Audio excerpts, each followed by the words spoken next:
உறவுகள் அனைவருக்கும் அன்பான வணக்கங்கள். நிலா வந்துட்டு கோமலை ரோட்டில் ஒரு சைடு பார்க்கும்போது டக்குன்னு அவங்க வண்டியை திருப்பிட்டு போயிட்டு அவங்க போய் பிடிக்க போகும்போது கோமல் பார்த்துட்டு ஓட போக பார்க்குறாங்க. சரி டக்குன்னு போய் நின்றுட்டு இருங்க, இன்றைக்கி நான் உங்களை விடுறதா இல்லை அப்படிங்கிறாங்க. என்னம்மா, நான் தான் உன் வீட்டில் இருந்து பணத்தை எடுத்துகிட்டு வரல, அப்புறம் எதுக்கு இன்னும் என்னை துரத்திட்டு இருக்க, தயவு செஞ்சு என்னை விட்டுரு அப்படிங்கிறாங்க. என்ன நீங்கள் உங்களை வந்துட்டு நான் இப்போ வந்து பேசிகிட்டு இருக்கேங்கிறனால நீங்கள் இப்படி பேசுகிறீங்களா? பணத்தை எடுக்காமல் போயிட்டீங்க, ஆனால் அவனை பற்றி நினச்சி பார்த்தீங்களா? பல்லவன் கூட வந்து 2 நாள் மட்டும் இருந்துட்டு அவனை அப்படியே விட்டுட்டு வந்துட்டீங்களே, அவன் மனசு எவ்வளோ கஷ்டப்படும் கொஞ்சமாவது நீங்கள் யோசிச்சிங்களா அப்படின்னு சொல்கிறாங்க. உடனே கோமல் இருந்துட்டு, என்னம்மா என்ன பண்ண சொல்கிற, ஏன் சூழ்நிலை அந்த மாதிரி, பையனை பார்த்தோன்னே அவன் என்கிட்ட நடந்துக்கிறது எல்லாமே எனக்கு சந்தோஷமாக தான் இருந்துச்சு, பாசத்தை காட்டிட்டா இன்னும் அவன் கஷ்டப்பட்டானா நான் என்னம்மா பண்ணுறது, நீ அன்றைக்கி கேட்டுக்கிட்டே இருந்தியே அந்த வந்து பேசினவர் யாருன்னு சொல்லிட்டு, இப்போ நான் பல்லவன் கூட இருந்தேன்னா என் புருஷனுக்கு பிடிக்காதுமா, வந்தது என் புருஷன் தான் அப்படின்னு சொல்கிறாங்க. உங்கள் புருஷனா? சரிங்க, அதுக்காக பல்லவனோட அப்பா எதுக்காக உங்ககிட்ட இப்படி கோவமாகவே நடந்துக்கிறாரு? நீங்கள் அவருக்கு வீட்டுக்கு வந்ததுலேருந்தே பிடிக்கவே இல்லையா அவருக்கு? எதுக்காக உங்ககிட்ட கோவமாகவே பேசினாரு, அதை ஃபஸ்ட்டு சொல்லுங்கள் அப்படிங்கிறாங்க. என்னம்மா உன் பிரச்சனை, ஏமா என்னை விடுற, நானே ஏகப்பட்ட கஷ்டத்தில் இருக்கேன், சுற்றி கடனை வாங்கி வச்சு கடன்காரங்க தொல்லை பண்ணிகிட்டே இருக்காங்க, அதனால தான் நானே இப்படி ஒளிஞ்சு வாழ்ந்துட்டு இருக்கேன், என் நிலைமையே வேறம்மா, உனக்கு சொன்னால் புரியாது அப்படிங்கிறாங்க.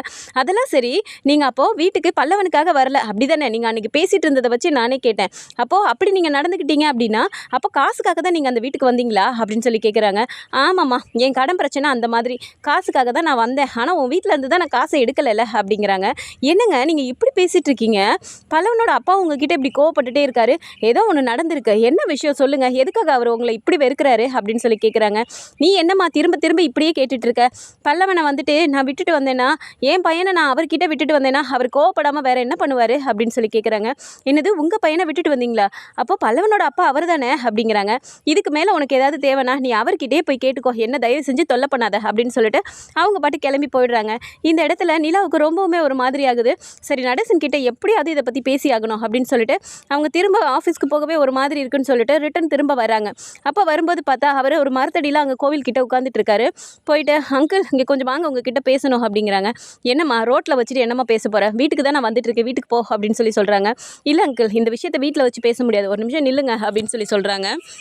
ஐயய்ய, உன்னோட எனக்கு ரோதனையாக இருக்கே, எங்கே போனாலும் என்னை ஏதாவது கேள்வி கேட்டுக்கிட்டே தான் இருப்பியா அப்படின்னு கேட்குறாரு. அங்கிள் ப்ளீஸ், இது விஷயமே வேறு, நீங்கள் ஒரு நிமிஷம் நில்லுங்க அப்படிங்கிறாங்க. சரி, என்னத்தை தான் கேட்க போகிற கேளு அப்படின்னு சொல்கிறாரு. அங்கிள் உண்மையை மட்டும் சொல்லணும் அப்படிங்கிறாங்க. அப்படி என்னத்தை கேட்க போகிற நீ அப்படிங்கிறாங்க. உடனே பல்லவன் யார், அவர் உங்கள் பையன் தானே அப்படின்னு சொல்கிறாங்க. ஏமா நீ இப்படி கேட்டுட்டு இருக்க, எல்லா பையனும் என் பையன் தான் அப்படின்னு சொல்கிறாங்க. இல்லை அங்கிள், நான் யோசிச்சு பார்க்குறேன், எனக்கு தெரிஞ்ச விஷயத்தைப்படி பயாலஜிக்கலாக பல்லவன் உங்கள் குழந்தை இல்லை தானே, அது எனக்கு தெரியுமே அப்படின்னு சொல்கிறாங்க. நீ என்னம்மா இப்படியெல்லாம் கேட்டுட்டு இருக்க, எதுக்குமா நீ இப்படிலாம் பேசுகிற அப்படின்னு கேட்குறாங்க. அங்கிள், என்கிட்ட இருந்து இப்போ நீங்கள் தப்பிக்கவே முடியாது, நான் இப்போ பல்லவனோட அம்மாவை பார்த்து பேசிட்டு தான் வரேன் அப்படின்னு சொல்கிறாங்க. இந்த இடத்துல நடேசன் ஒரு மாதிரி இது பண்ணுறாரு. அங்கிள் தயவு செஞ்சு சொல்லுங்களேன் அப்படின்னு கேட்குறாங்க. என்னம்மா, அவன் வேற அம்மாவோட புள்ளன்னு தெரிஞ்சதுக்கே அவன் எப்படி நடந்துக்கிட்டான் நீ பார்த்தில்ல, அவன் பாட்டுக்கு எங்கே போனானே தெரியாமல் எல்லாரும் தேடி அலைஞ்சிக்கிட்டு இருந்தீங்க, இதில் நானும் அவன் அப்பா இல்லைன்னு தெரிஞ்சா அவன் என்னத்துக்குமா, அவன் குழந்தைய எல்லாரும் வளர்ந்துட்டு போகுதுன்னு சொல்லி நானும் விட்டுட்டேன், இதில் என்னம்மா தப்பு இருக்குது அப்படிங்கிறாரு. அங்கிள் என்ன அங்கிள் சொல்கிறீங்க நீங்கள் அப்படிங்கும்போது, ஆமாம்மா பல்லவா அவளோட புள்ள தான் அப்படின்னு சொல்கிறாரு. அவங்களுக்கு ரொம்பவுமே ஷாக் ஆகுது. ஸோ இப்படி ஒரு விஷயம் நடந்திருக்கு அப்படின்னா இனிமேல் என்ன நடக்க போகுது, அவர் என்ன மாதிரியான உண்மையை வந்து நிலா கிட்ட சொல்லியிருப்பாரு அப்படிங்கிற பற்றின சின்ன ப்ரடிக்ஷனை இந்த வீடியோவில் இப்போ நம்ம பார்க்கலாம். ஸோ நடேசனப்பா இப்படி சொன்ன உடனே நிலாவுக்கு ரொம்பவுமே அதிர்ச்சி ஆகுது. என்ன அங்கிள் சொல்லிட்டு இருக்கீங்க, நீங்கள் 2வது ஒரு கல்யாணம் பண்ணிட்டீங்க, அவங்க வரும்போதே குழந்தையோட தான் வந்தாங்கங்கிற மாதிரி தானே ஊருக்குள்ளே பேசிகிட்டு இருக்காங்க அப்படின்னு கேட்குறாங்க. ஆமாம்மா, அதுதான் நடந்துச்சு, ஆனால் அவளை நான் 2வது கல்யாணம்லாம் பண்ணிக்கல அப்படிங்கிறாங்க. அப்புறம் எப்படி அங்கிள் இங்கே வந்தாங்க, எதுக்காக பல்லவனை உங்ககிட்ட விட்டுட்டு போனாங்க அப்படின்னு கேட்குறாங்க. இங்கே பாருமா, நீ தேவையில்லாத பிரச்சனையெல்லாம் நோண்டிட்டு இருக்க, பேசாமல் என்னை விட, அவன் பாட்டில் இருந்துட்டு போட்டோம் அப்படிங்கிறாங்க. அங்கிள் அவன் வீட்டில் இருக்கான், அவனை நான் ஒன்றும் போகணும்லாம் சொல்லலை, அவன் இல்லைன்னா வீடே அங்கே வீடாக இருக்காது, அதெல்லாம் எனக்கு தெரியுது தான், ஆனால் அதுக்காக உண்மை என்னன்னு எத்தனை நாளைக்கு இப்படி நீங்கள் மறைச்சிட்டே இருப்பீங்க, உங்கள் மேலே எல்லாருமே தப்பாக தானே அங்கிள் நினச்சிட்டு இருக்காங்க, ஊரை விடுங்க, ஏன் வீட்டில் இருக்க உங்கள் பசங்களே உங்களை பற்றி தப்பாக தானே அங்கிள் நினச்சிட்டு இருக்காங்க, தயவு செஞ்சு உண்மையை சொல்லுங்களேன், எதுக்காக இப்படி நீங்கள் கெட்ட பேரை வாங்கிட்டு இருக்கீங்க, எதுக்காக நீங்கள் உங்கள் மனைவியை கொன்னீங்கன்னு சொல்லிட்டு எல்லாரும் சொல்கிறாங்க, நீங்கள் எதுக்காக ஜெயிலுக்கு போனீங்க, இவங்க எதுக்காக வந்தாங்க, ஐயோ எனக்கு மண்டையே குழம்புது, தயவு செஞ்சு வாயை திறந்து சொல்லுங்க அங்கிள் அப்படிங்கிறாங்க. இங்கே பாருமா, நான் உங்ககிட்ட சொல்கிறேன், ஆனால் இந்த விஷயத்தை பற்றி நீ வீட்டில் யாருக்கிட்டையும் பேசிக்க கூடாது, ஏன் உன் புருஷன்கிட்டையோ அண்ணன் சுற்றிக்கிட்டு இருக்கியே அந்த சேரங்கிட்டையோ எதையுமே நீ சொல்லக்கூடாது, புரியுதா அப்படின்னு சொல்கிறாரு. சரிங்க அங்கிள், நான் யார்கிட்டயும் எதையும் சொல்ல மாட்டேன். ஆனால் தயவு செஞ்சு என்கிட்டயாவது உண்மையை சொல்லுங்க அப்படின்னு சொல்கிறாங்க. உடனே அவர் என்ன சொல்கிறாரு, இங்கே பாருமா, அவள் வரும்போதே வந்துட்டு குழந்தையோட தாம்மா வந்தா. ஆனால் அவளுக்கு வந்துட்டு அப்போ கல்யாணம் ஆகலை. அவளோட புருஷன் இப்போ இருக்கிறானே அந்த பயலை வந்துட்டு அவள் கல்யாணம்லாம் பண்ணலை. அவள் ஏற்கனவே எங்கேயோ வீட்டு வேலை செஞ்சுருக்கிறா. அதை உங்கள் ஊரில் தான் அப்படின்னு சொல்கிறாரு. எங்கள் ஊர்லையா, திருவண்ணாமலையிலையா அப்படின்னு கேட்குறாங்க. ஆமாம்மா, திருவண்ணாமலையில் தான் அவள் வேலை செஞ்சாலாம். அங்கே யாரோ அவனை ஏமாற்றிட்டாங்க, அவளை கல்யாணம் பண்ணிக்கிறேன்னு சொல்லிட்டு குழந்தைய கொடுத்துட்டு அதுக்கப்புறம் அவன் வீட்டில் சேர்க்கல போல இருக்கு, விரட்டி விட்டான் போல இருக்கு. அதனால் அவள் ரோட்டில் உட்காந்து அழுதுட்டு இருந்தா. நான் அந்த நேரம் பார்த்து லாரியில் போயிட்டு அந்த இதெல்லாம் இறக்க போகும்போது அந்த ஊரில் தான் அவள் இருந்தா. அவள் உடனே என்கிட்ட வந்துட்டு சரி அந்த குழந்தைய வச்சுட்டு வந்து என்கிட்ட பிச்சை கேட்குற மாதிரி அதை வாங்கி கொடுங்க இதை வாங்கி கொடுங்கிற மாதிரிலாம் கேட்டுக்கிட்டு இருந்தா. சரி பாவமாக இருக்குது, பிள்ளைய வச்சுக்கிட்டு வடநாட்டிக்காரி கேட்டுட்டு இருக்கிறாளேன்னு சொல்லிட்டு நானும் ஒரு சில உதவியெல்லாம் செஞ்சேம்மா. ஆனால் அதுக்கப்புறம் அவள் என்ன கேட்டா, இங்கே பாருங்க ஐயா, நீங்கள் பார்த்தா ரொம்ப நல்ல ஒரு மாதிரி இருக்கீங்க, எனக்கு உங்கள் வீட்டிலேயே ஏதாவது வீட்டு வேலை போட்டு கொடுங்க, நான் அப்படியே கூடவே இருந்து செஞ்சுக்கிட்டு நான் அப்படியே என் குழந்தைய வளர்த்துக்கிறேங்கிற மாதிரி கேட்டாமா. நம்பி தான் நான் வீட்டுக்கு கூட்டிகிட்டு வந்தேன். சரின்னு சொல்லிட்டு இங்கே வந்ததுக்கப்புறம் பார்த்தா எல்லாரும் என்ன ஒரு பிள்ளையோட தூக்கிட்டு வந்திருக்கானேங்கிற மாதிரி என் அண்ணங்காரன், என் தங்கச்சி, என் சொந்த பந்தம் எல்லாருமே கேட்க ஆரம்பித்தோன்னே, ஏன் உங்கள் அத்தையே சந்தேகப்பட்டு தான் என்கிட்ட கேட்டா.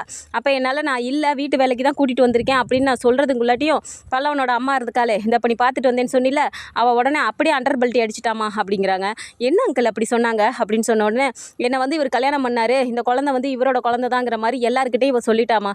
அந்த இடத்துல நான் என்ன சொன்னாலும் யாருமே கேட்கல, எல்லாம் பொம்பளை சொல்கிறது தானே கேட்பாங்க, இவ அப்படி சொல்லி அழுது நாடகம் போட்டாமா. அதனால் எல்லாரும் நம்பிக்கிட்டு என் பொண்டாட்டி என்கிட்ட கோச்சிக்கிட்டு அவள் என் அண்ணன் வீட்டுக்கு போகிறேன்னு சொல்லிட்டு அவளும் கிளம்பி போயிட்டாமா.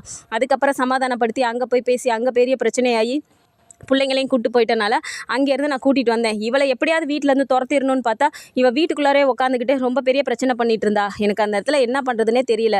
ரொம்ப கோவமாக தான் நான் நடந்துக்கிட்டேன். ஆனால் நான் வேலைக்கு கிளம்பி போனதுக்கப்புறம் இவங்க 2 பேத்துக்குள்ளார அங்கே வீட்டில் என்ன சண்டையாச்சோ தெரியலம்மா.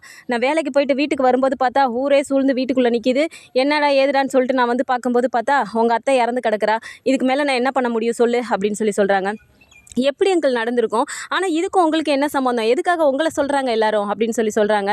ஆமாம்மா, இவளை நான் கல்யாணம் பண்ணிட்டு வந்ததுனால இதை தப்பாக புரிஞ்சுக்கிட்டு கல்யாணம் பண்ணிட்டு வந்துட்டேன்னு உண்மையாக நான் அவளே நம்பிக்கிட்டு அவள் பாட்டுக்கு தற்கொலை பண்ணிக்கிட்டாமா. ஆனால் ஊர்க்காரனுங்கெல்லாம் வந்துட்டு என்ன சொல்லிட்டானுங்க, இந்த கொலைக்கு காரணம் நான் தான், தற்கொலை முயற்சிக்கு நான் தான் காரணம்னு சொல்லிட்டு இவனுங்க பார்த்து போலீஸில் கம்ப்ளைண்ட் கொடுத்துட்டானுங்க. இவளும் பார்த்தா இந்த மாதிரி பண்ணியிருக்கா. அதுக்கப்புறம் தான் எனக்கு விஷயமே தெரிஞ்சிச்சு, இவ தான் ஏதோ பண்ணியிருக்காமா அவங்க அத்தையை அப்படின்னு சொல்கிறாங்க. என்ன அங்கிள் அதிர்ச்சி மேலே அதிர்ச்சியாக கொடுத்துட்ருக்கீங்க அப்படின்னு சொல்கிறாங்க. ஆமாம்மா, அதுக்கப்புறம் என்னை போலீஸில் கூப்பிட்டு போனதுக்கப்புறம் நானே அங்கே தண்டனை எல்லாம் முடிஞ்சு நான் வீட்டுக்கு வந்தேன். அதுக்குள்ளே பயலுகள்லாம் ஓரளவு பெரிய பையனாகவே வளர்ந்துட்டானுங்க. அப்போ தான் பார்த்தா இவனும் இங்கே இருந்தான். அதுக்கப்புறம் தான் என்னடா எதுடான்னு கேட்டால் அவங்க குழந்தைய விட்டுட்டு போயிட்டாங்கங்கிற மாதிரி சொன்னான் அவன். சரி பிள்ளைங்களாம் அவனும் வளர்றான், அண்ணன் தம்பிங்கிற மாதிரி வளர்ந்துட்டானுங்க. அவனுங்களை போய் பிரித்து இந்த இடத்துல உண்மையை சொல்லி இவன் வந்து உங்கள் தம்பியே இல்லைடா, அவள் வந்து நாடகம் போட்டு போயிட்டான்னு என்னால் சொல்ல முடியல.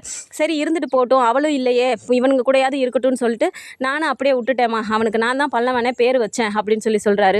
என்ன அங்கிள் இப்படியெல்லாம் சொல்கிறீங்க, உங்களை எல்லாரும் தப்பாக நினச்சிட்டு இருக்காங்கல்ல, உண்மையை சொல்லியிருக்கலாம்ல அங்கிள் அப்படிங்கிறாங்க.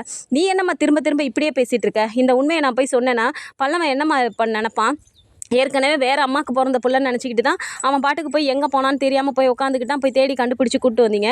இதில் நான் அவன் அப்பா இல்லைன்னு தெரிஞ்சுதுன்னா இன்னும் என்னம்மா பண்ணுவான் அவன், பாவமா அவன் அப்பாவும் இல்லாமல் அம்மாவும் இல்லாமல் என்னம்மா பண்ணுவான். அதனால் சரி பிள்ளைங்களாம் வளர்ந்துட்டு போட்டும், என் பிள்ளைங்களோடய நானும் விட்டுட்டேம்மா அப்படின்னு சொல்லும்போது நிலாவுக்கு இந்த இடத்துல ரொம்பவும் ஒரு மாதிரி ஆகுது. அங்கிள் நிஜமாவே நீங்கள் ரொம்ப கிரேட் அங்கிள், யாரும் என்னென்னு தெரியாத ஒரு குழந்தைய எடுத்து வளர்த்துருக்கீங்க. அவனுக்கு தெரிஞ்சால் கஷ்டப்படுவான் தான், ஆனால் அதுக்காக நீங்கள் பண்ண விஷயம் ரொம்ப பெரிய விஷயம் அங்கிள் அப்படிங்கிறாங்க. சரிம்மா, நீ கேட்டது அதனால் இவ்வளோ விஷயத்தையும் சொன்னேன். இதுக்கு மேலே வந்துட்டு என்கிட்ட இது ஏன் அப்படி நடந்துச்சு, அது ஏன் அப்படி நடந்துச்சு, நீங்கள் இப்படி பண்ணுறீங்கலாம் என்கிட்ட எதுவும் கேட்கக்கூடாது. பல்லவன் அவன் பாட்டுக்கு வீட்டில் இருந்துட்டு போட்டோம், அதுக்காக நீ இப்போ இந்த விஷயத்த யாருக்கிட்டையும் சொல்லிக்கக்கூடாது சரியா அப்படின்னு சொல்கிறாங்க. கண்டிப்பாக சொல்ல மாட்டேன் அங்கிள் அப்படின்னு சொல்லிட்டு வராரு. சரி இப்போ வீட்டுக்கு வந்ததுக்கப்புறம் இவங்களுக்கு என்ன யோசனை தோணுதுன்னா, நிலாவுக்கு திருவண்ணாமலையில் அப்படின்னு சொன்னால் திருவண்ணாமலையிலனா அப்புறம் திரும்ப கோமல்கிட்டே போய் பேசலாமா அப்படின்னு யோசிக்கிறாங்க. இதெல்லாம் தாண்டி வேணாம், திரும்ப எதுக்கு பிரச்சனையை நம்ம நோண்டணும், அப்படியே இருந்துட்டு போட்டோம், பல்லவன் அவன் பாட்டுக்கு இருக்கட்டும், இப்போ வந்துட்டு அம்மா தான் வேறு அம்மாங்கிற மாதிரி தானே இருக்குது, அப்படியே இருக்கட்டும் அப்படிங்கிற மாதிரி மனசு தேத்திக்கிறாங்க. ஆனால் திருவண்ணாமலை அப்படிங்கும் போதுமே இதுக்கு காரணம் அவங்களோட அப்பா தான் அப்படிங்கிறது கண்டிப்பாக நிலாவுக்கு அது தெரிய வரதான் போகுது. ஏன்னா அங்கேயுமே வேலைக்கு போனால் அவங்க கோமலை வந்துட்டு அவங்க அப்பா தான் ஏமாற்றி பல்லவன் வந்து நிலாவோட சொந்த தம்பி அப்படிங்கிற மாதிரி அவங்களுக்கு தெரிய வரும். அந்த டைமில் நிலா எப்படி ரியாக்ட் பண்ண போகிறாங்க? ஸோ இதெல்லாம் தெரியும் போது இங்கே வீட்டில் சோழனுக்கு என்ன மாதிரியான அது ஒரு மனநிலை வரப்போகுது? ஏற்கனவே வந்துட்டு சேரன் வந்துட்டு இந்த பொண்ணு வந்துட்டு நம்ம போன ஜென்மத்தில் அம்மாவாக பிறந்திருக்கும் போலடா அப்படிலாம் சொல்லிட்டு பேசும்போதுமே, என்னென்ன நீ ஏற்கனவே தங்கச்சின்னு பாசத்தை பொழிஞ்சு அவள் வந்து என்னை அண்ணன் மாதிரி பார்த்துட்டு இருக்கா, புருஷன் மாதிரியே பார்க்க மாட்டேங்கிறா. இப்போ நீ அம்மாலாம் சொன்னினா அப்புறம் அவள் எப்படி பண்ணுவான்னு எனக்கு தெரியாதுன்னு தயவு செஞ்சு என்ன மனசில் வச்சு பேசுனேன் அப்படிங்கிற மாதிரி அவர் பேசிகிட்டு இருக்காரு. ஸோ இப்போ பல்லவன் வந்து நிலாவோட சொந்த தம்பி தான் அப்படிங்கிறது தெரிய வரும்போது அவர் எப்படி ரியாக்ட் பண்ண போகிறாரு அப்படிங்கிறதையும் நம்ம பொறுத்திருந்து தான் பார்க்கணும். ஆக நடேசன் சொல்கிற அந்த உண்மையை வச்சு கண்டிப்பாக வீட்டில் வந்துட்டு ஒரு பெரிய பூகம்பமே வரப்போகுது. அதை வந்துட்டு பல்லவனுக்கு தெரியாமல் எப்படி சமாளிக்க போகிறாங்க? இந்த இடத்துல பல்லவனை பொறுத்த வரைக்கும் நடேசன் மேலே இருக்க கோபம் குறையுமா, இருக்க இன்னும் அதிகரிக்குமா அப்படிங்கிறதெல்லாம் நம்ம அடுத்து வரப்போகிற கதைக்களத்தில் பார்க்கலாம். ஸோ இதை பற்றின மோர் அப்டேட்ஸ் தெரிஞ்சுக்கிறதுக்கு நம்மளோட சேனலையும் சப்ஸ்கிரைப் பண்ணிக்கோங்க. வீடியோ பிடிச்சிருக்கு அப்படின்னா சின்னதாக லைக் மட்டும் கொடுத்துருங்க. தேங்க்ஸ் ஃபார் வாட்சிங்.